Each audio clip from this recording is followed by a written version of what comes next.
잠깐만요. 5초면 돼요. 연기가 자욱한 야외 체육대회장. 경사로를 굴러내려온 휠체어가 무대에 부딪혔고 60대 남자가 옆으로 넘어진 채 케이블에 묶여 있었습니다. 30년간 한 번도 일어서지 못한 그 남자. 주변 사람들은 멀리서 지켜만 봤습니다. 그 순간 아무도 다가오지 않았습니다. 하지만 낡은 아르바이트 조끼를 입은 여고생 하나만은 연기를 뚫고 뛰어왔습니다. 케이블을 풀고 남자의 허리 뒤로 손을 뻗었습니다. 그리고 단 5초 후 남자의 얼굴이 고통에서 놀람으로 바뀌었습니다. 이게 뭐지? 이 5초가 어떤 운명을 만들었는지 지금부터 보세요. 평범해 보이는 사람들의 특별한 순간을 매일 전해드립니다. 구독 버튼을 눌러주시면 가장 먼저 알려드릴게요.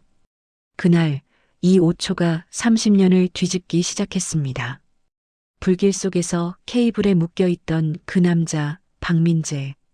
사건 하루 전 그는 서울 강남구 태산그룹 본사 30층 회장실에 있었습니다. 창가에서 휠체어에 앉아 야경을 바라보고 있었죠. 60대 초반 단정한 회색 정장. 누가 봐도 성공한 기업인이었죠. 하지만 그 누구도 모르는 비밀이 있었습니다. 그는 40년간 단 한 번도 자신의 다리로 걸어본 적이 없었어요. 20살 때 교통사고. 그날 이후 허리 아래로 감각이 사라졌습니다. 걸을 수 있다면 중얼거림이 텅 빈 회장실에 흩어졌어요. 책상 위에는 액자 사진들이 놓여 있었습니다. 하지만 민재는 그 사진들을 거들떠보지도 않았어요. 젊은 시절의 자신을 보는 게 괴로웠거든요. 노크 소리가 들렸습니다. 회장님, 내일 창립기념 체육대회 일정 확인차 왔습니다. 비서가 들어왔어요. 알았네. 내일 몇 시지? 오후 2시입니다. 연수원 야외 광장에서요. 민재는 고개를 끄덕였습니다. 매년 하는 행사였죠. 직원들은 뛰고 웃고 즐기는 시간. 하지만 그에게는 그저 휠체어에 앉아 지켜보기만 하는 시간일 뿐이었습니다. 창밖 불빛들이 여전히 반짝이고 있었어요. 같은 시각, 서울 외곽 원룸 자취방. 한지우는 낡은 책상 앞에 앉아 아르바이트 스케줄표를 정리하고 있었습니다. 17세, 고등학교 3학년. 내일은 토요일이라 학교는 쉬지만 아르바이트가 3개나 잡혀 있었어요. 벽에는 낡은 포스터 하나가 붙어 있었어요. 인체 경락도. 할머니가 남겨주신 유일한 유산이었습니다. 지우야, 이 능력은 사람을 돕기 위한 거란다. 할머니의 목소리가 떠올랐어요. 하지만 지우에게는 잊을 수 없는 기억이 하나 있었습니다. 2년 전 할머니가 쓰러지셨을 때 지우는 구급대에 전화했지만 구급차가 오는 동안 아무도 도와주지 않았어요. 할머니, 할머니. 지나가던 사람들은 그냥 쳐다만 봤습니다. 애가 큰일이네. 누가 신고했겠지. 결국 할머니는 지우 품에서 숨을 거뒀어요. 그때 누군가 한 명이라도 5초만 멈춰 섰다면. 지우는 주먹을 꽉 쥐었습니다. 나는 절대 그렇게 안 할 거야. 누군가 위험에 처하면 무조건 뛰어들 거야. 그게 지우가 스스로에게 한 약속이었습니다. 지우는 내일 행사 아르바이트 확인 문자를 다시 봤어요. 태산그룹 창립 기념 행사, 음료 배달 및 간이 의무실 보조. 의무실 보조라. 지우는 가방에 작은 의무실 키트를 챙겨 넣었어요.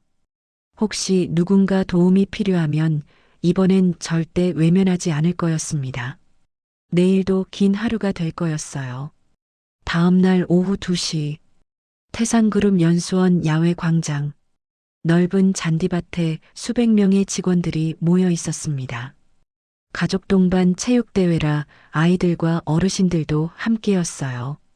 축구 경기, 줄다리기, 달리기. 웃음소리가 가득했습니다. 귀빈석 그늘막 아래 민재는 휠체어에 앉아 조용히 지켜보고 있었어요. 옆에는 경호원 2명이 서 있었죠. 회장님, 음료 가져왔죠. 아르바이트 조끼를 입은 여고생이 다가왔습니다. 지우였어요. 고맙군. 회장은 물을 받아 마셨습니다. 지우는 고개 숙여 인사하고 다시 음료 박스를 들고 갔어요. 그때였습니다. 퍽! 무대 뒤편 조명 시설에서 불꽃이 튀었어요. 전기 합선이었습니다. 불이야. 검은 연기가 치솟기 시작했어요. 순식간에 광장이 아수라장이 됐습니다. 사람들이 비명을 지르며 사방으로 흩어졌어요. 회장님, 빨리 대피하셔야 합니다. 경호원이 다급하게 말했습니다. 하지만 민재는 고개를 저었어요. 아니야. 아이들이나 어르신, 가족 동반한 직원들부터 먼저 대피시켜. 하지만 그게 명령이야. 어서. 바로 그때였어요. 팀장님, 김 과장님, 어머님이 무대에 깔렸어요. 무전기에서 다급한 목소리가 들렸습니다. 경호원 팀장의 얼굴이 굳었어요. 회장님, 제가 다녀오겠습니다. 박 경호원, 여기 남아서 회장님 모셔. 알겠습니다. 젊은 박 경호원만 남고 다른 경호원들은 뛰어갔습니다. 연기가 점점 짙어지고 있었어요. 으악, 아저씨 도와주세요. 귀빈석 바로 옆 10m 거리에서 어린아이의 목소리가 들렸습니다. 넘어져 울고 있는 것 같았어요. 박 경호원이 화들짝 놀라 그쪽을 봤어요. 회장님, 저기 아이가. 민재는 고개를 끄덕였습니다. 어서 가봐. 바로 옆이잖아. 10초면 되겠지? 하지만 회장님, 괜찮아. 어서 가. 박 경호원은 망설이다가 뛰어갔습니다. 금방 올게요. 바로 그 짧은 순간이었습니다. 연기가 갑자기 확 몰려왔어요. 혼자 남은 회장은 기침을 하며 스스로 휠체어를 움직여 보려 했습니다. 콜록, 콜록. 연기에 휩싸인 사이 혼자 있던 회장은 휠체어를 스스로 움직여 보다가 휠체어가 서서히 경사로 아래로 미끄러지기 시작했습니다. 휠체어 브레이크가 평소에도 문제가 있었거든요. 경사와 진동으로 저절로 풀린 거였어요. 민재가 눈치챈 건 이미 늦었습니다. 휠체어는 점점 빠르게 경사로를 내려가고 있었어요. 멈춰, 멈춰. 손에 힘이 제대로 들어가지 않았습니다. 30년간 다리를 못 쓴 탓에 상체 근력도 약했거든요. 휠체어는 통제 불능 상태로 무대 쪽을 향해 질주했습니다. 쾅! 무대 측면 프레임에 정면 충돌했어요. 충격으로 휠체어가 옆으로 넘어졌습니다. 회장은 휠체어에 앉은 채 옆으로 쓰러졌어요. 무대가 크게 흔들렸습니다. 삐걱, 삐걱. 무대 위 대형 스피커 하나가 균형을 잃었어요. 쿵! 스피커가 넘어진 휠체어 옆 잔디에 떨어졌습니다. 연결된 가느다란 케이블 여러 가닥이 함께 쏟아졌어요. 케이블들이 넘어진 휠체어 바퀴와 프레임에 복잡하게 엉켜버렸습니다. 민재는 옆으로 넘어진 휠체어에 갇힌 채 케이블 때문에 움직일 수 없었어요. 갑작스러운 충격에 허리와 다리 쪽이 욱신거렸습니다. 위험해요. 더 떨어질 수 있어요. 무대 위 조명 스탠드가 위태롭게 흔들리고 있었습니다. 사람들은 멀리서 지켜만 봤어요. 바로 그때 의무실 가방을 든 지우가 연기를 뚫고 달려왔습니다. 잠깐만요. 제가 풀어드릴게요. 지우는 주저없이 엉킨 케이블 사이로 들어갔어요. 빠르고 침착하게 케이블을 하나하나 풀기 시작했습니다. 학생, 위험해. 누군가 소리쳤지만 지우는 멈추지 않았어요. 케이블 일부가 풀렸습니다. 어디 다치셨어요? 지우가 회장 민재에게 물었어요. 허리가, 다리가. 민재의 목소리는 떨렸습니다. 지우는 회장의 허리 부분을 손으로 살짝 짚어봤어요. 그 순간 할머니가 가르쳐준 감각이 되살아났습니다. 여기, 이 부분이 뭉쳤어. 5초만 가만히 계세요. 지우의 손이 회장의 허리 뒤 정확한 경락 지점으로 갔습니다. 강하게 눌렀어요. 1초, 2초, 3초. 민재는 처음엔 아팠습니다. 하지만 곧 이상한 느낌이 들었어요. 뭉쳤던 근육이 풀리는 느낌. 마치 얼음이 녹듯이. 4초, 5초. 그리고 그 순간. 민재의 눈이 커졌습니다. 발끝. 30년간 아무 감각도 없던 발끝에서 미세한 저림이 느껴졌어요. 움직여. 발가락이 꿈틀했습니다. 아주 조금, 정말 미세하게. 하지만 분명히 움직였어요. 민재는 자신의 다리를 내려다봤습니다. 믿을 수 없다는 표정이었어요. 이게 뭐지? 지우는 손을 떼며 말했습니다. 이제 괜찮으실 거예요. 주변 사람들은 무슨 일인지 몰랐습니다. 하지만 민재는 알고 있었어요. 30년 만에 처음으로 자신의 발이 살아있다는 걸. 사흘 후 태산그룹 본사 부회장실에서 박준영은 보고서를 보고 있었습니다. 48세 회장의 사촌 동생. 회장님이 그 여학생을 찾고 계시다고? 비서가 고개를 끄덕였어요. 네. 체육대회 아르바이트생 명단을 요청하셨습니다. 준영의 눈빛이 차갑게 변했습니다. 한지우. 17세, 고3. 서류를 보니 평범한 학생이었어요. 왜 삼촌이 이 학생을? 그때 비서가 조심스럽게 말했습니다. 소문이 돕니다. 회장님 다리가 움직였다고요. 뭐? 준영은 서류를 책상에 내던졌어요. 그게 무슨 소리야? 체육대회 때 그 학생이 회장님을 도왔는데 그 후로 발가락이 미세하게 움직인다는. 준영의 얼굴이 창백해졌습니다. 30년간 걷지 못했던 삼촌. 만약 삼촌이 걷게 된다면? 준영은 창밖을 봤어요. 손이 떨렸습니다. 나는 평생 삼촌 그늘에 살았어. 회장이 되는 것만이 내가 존재하는 이유였는데 어릴 때부터 그랬습니다. 준영은 회장인 민재의 조카. 준영은 2인자로 단 한 번도 자기 이름으로 불린 적이 없었어요. 삼촌이 회복하면 나는 또다시 아무것도 아닌 사람이 돼. 공포가 밀려왔습니다. 준영은 냉정하게 계산했습니다. 절대 안 돼. 전화기를 들었어요. 인사팀장.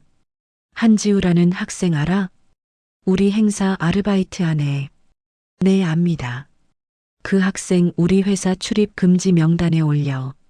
아르바이트 계약도 전부 취소하고. 무슨 이유로요? 이유는 내가 만들어. 어서 처리해. 전화를 끊고 준영은 책상에 이마를 댔습니다. 미안해, 삼촌. 하지만 나도 살아야 해. 같은 시각 회장실. 민재는 물리치료사 이수연과 함께 있었습니다. 이 선생, 그 학생을 꼭 찾아야 해. 회장님, 정말 발가락이 움직이신 겁니까? 5초였어. 단 5초 만에 30년간 느껴보지 못한 감각이 돌아왔어. 민재의 목소리는 떨리고 있었습니다. 그 학생 손에는 뭔가 특별한 게 있어. 의학적으로 설명할 수 없는 뭔가가. 이수연은 고개를 끄덕였어요. 학생 연락처 알아냈습니다. 비서가 메모지를 건넸어요. 민재는 메모지를 받아들었습니다. 내가 직접 찾아가겠어. 일주일 후 회장실 비밀 재활실. 민재는 침대에 누워 있었고 지우는 그의 다리를 조심스럽게 눌러주고 있었습니다. 회장님, 여기 굳은 게 느껴지세요? 아, 조금. 지우의 손끝이 정확한 경락을 짚어냈어요. 이수연은 옆에서 놀란 표정으로 지켜봤습니다. 저 학생, 대체 어떻게 저렇게 정확하게? 지우 학생, 어디서 배웠어요? 이런 기술을? 지우는 잠시 말을 멈췄습니다. 할머니한테 배웠어요. 우리 집안은 대대로 한의사 집안이었어요. 5대째 내려온 경락 치료법이죠. 민재가 눈을 떴습니다. 5대? 네. 할머니가 마지막이셨어요. 가족들이 다 흩어지고 저만 남았죠. 지우의 목소리가 잠시 떨렸어요. 할머니는 손끝으로 사람의 아픈 곳을 느낄 수 있었어요. 저도 그걸 물려받았고요. 민재는 천장을 바라봤습니다. 나도 옛날에는 뛰었어. 네. 국가대표 육상 선수였어. 40년 전에 지우와 이수연이 놀란 표정으로 민재를 봤어요. 100m, 200m 단거리였지. 올림픽 출전을 앞두고 있었어. 민재의 목소리는 담담했습니다. 그런데 교통사고가 났어. 훈련 마치고 돌아오는 길이었지. 그날 이후로 단 한 걸음도 걷지 못했어. 회장님, 40년이야. 40년 동안 이 다리로 서보는 게 꿈이었어. 민재는 지우를 쳐다봤습니다. 지우 학생, 날 도와줄 수 있겠어? 다시 걸을 수 있게. 지우는 잠시 망설이다가 고개를 끄덕였어요. 할머니가 그러셨어요. 이 능력은 사람을 돕기 위한 거라고. 해볼게요. 최선을 다해서. 민재는 처음으로 환하게 웃었습니다. 그날부터 비밀 재활이 시작됐어요. 하지만 부회장 준영은 이 모든 걸 알고 있었습니다. 비서실에 심어둔 사람을 통해서요. 삼촌이 정말 회복하고 있어. 준영의 눈빛이 어두워졌습니다. 더 강하게 막아야 해. 한 달 후 이사회. 준영은 서류를 들고 단상에 섰습니다. 회장님의 건강이 악화되고 있습니다. 의학적으로 회복은 불가능합니다. 경영 일선에서 물러나셔야 합니다. 임원들이 웅성거렸어요. 증거가 있습니까? 40년간 휠체어에 의존하신 분이 갑자기 걷는다는 건 의학적으로 불가능합니다. 준영의 목소리는 단호했어요. 바로 그때 회의실 문이 열렸습니다. 회장인 민재가 들어왔어요. 휠체어가 아니었습니다. 걸어서 보행 보조기를 잡고 있었지만 분명히 자신의 두 다리로 걷고 있었어요. 회의실이 충격에 휩싸였습니다. 준영은 입을 다물지 못했어요.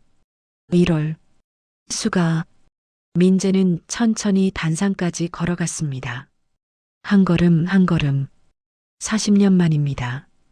제 다리로 서는 게. 박수가 터져 나왔어요. 이 기적을 만들어준 사람이 있습니다. 민재가 손짓하자 지우가 들어왔어요. 한지우 학생입니다. 이 학생의 할머니는 40년 전 제 교통사고 현장에서 저를 응급 처치해 주신 분입니다. 사람들이 술렁였어요. 할머니는 한의사셨죠. 사고 직후 저를 발견하고 경락지압으로 응급 처치를 해주셨어요. 그 덕분에 저는 목숨을 건졌습니다. 회장 민재의 목소리가 떨렸습니다. 그리고 30년 후 할머니의 손녀가 저를 다시 일으켜 세웠어요. 5초 만에 지우는 눈물을 흘렸습니다. 조카 준영. 회장 민재가 조카 준영을 쳐다봤어요. 자네 마음 이해해. 평생 내 그늘에 살았지. 하지만 자네에겐 자네만의 길이 있어. 준영의 눈가가 붉어졌습니다. 죄송합니다, 회장님. 한지우 학생에게는 전액 장학금과 함께 우리 회사의 통합의학센터를 설립할 기회를 주겠어. 박수가 우레처럼 쏟아졌습니다. 6개월 후 통합의학센터 개원식. 지우는 흰 가운을 입고 첫 환자를 맞이했습니다. 50대 여성이 휠체어를 타고 들어왔어요.